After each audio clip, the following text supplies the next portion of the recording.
اسلام امن اور سلامتی کی علامت۔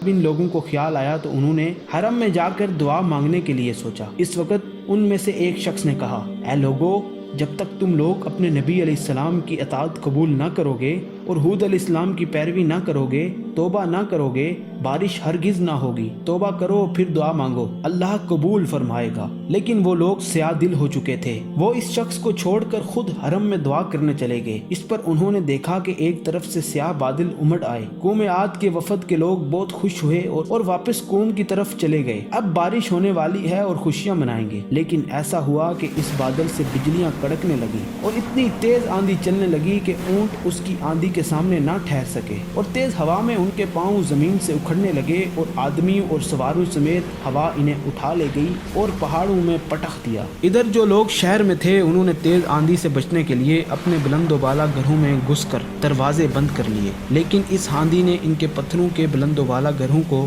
ریت کے گروندوں کی طرح مسمار کر دیا۔ وہ سب کے سب ریت کے طوفان میں دب کر ہلاک ہو گئے، اور ان کے فلک بوس گھر تنکوں کی طرح ٹوٹ پھوٹ گئے۔ اور پھر ایسا ہوا کہ سمندر کی طرف سے بڑے بڑے سیاہ پرندے اڑتے ہوئے آئے اور ان کی لاشوں کو نوچ نوچ کر لے گئے اور سمندر میں پھینک دیا۔ قوم عاد پر مسلسل 8 دن اور 7 راتیں عذاب کی آندھی چلتی رہی۔ ان کی بلند و بالا پتھروں کی عمارتیں جن پر وہ قوم اپنی طاقت اور گھمنڈ ظاہر کرتی تھی زمین بوس ہو گئیں، اور ان کو اللہ تعالیٰ نے صفائے ہستی سے مٹا دیا۔ حضرت ہود علیہ السلام اپنے مومنین ساتھیوں کی جماعت کو لے کر مکہ مکرمہ چلے آئے اور آخر عمر تک اللہ کے گھر میں عبادت کرتے رہے۔ سورہ قمر میں ارشاد ہے، جھٹلایا عاد نے پھر کیسا ہوا میرا عذاب، اور میرا کھڑکھڑانا ہم نے بھیجی ان پر تند ہوا ایک نحوست کے دن جو ٹلنے والی نہ تھی۔ اکھاڑ پھینکا لوگوں کو، گویا وہ جڑیں ہیں کھجور کی، اکھڑی پڑی ہیں۔ پھر کیسا رہا میرا عذاب، میرا کھڑکھڑانا۔ حضرت ہود علیہ السلام کی اس قوم عاد کی سرکشی کا بدلہ ان کو مل گیا، اور حضرت ہود علیہ السلام ان کے ساتھیوں کو اللہ تعالیٰ نے اپنے فضل و کرم سے نوازا اور بچا لیا۔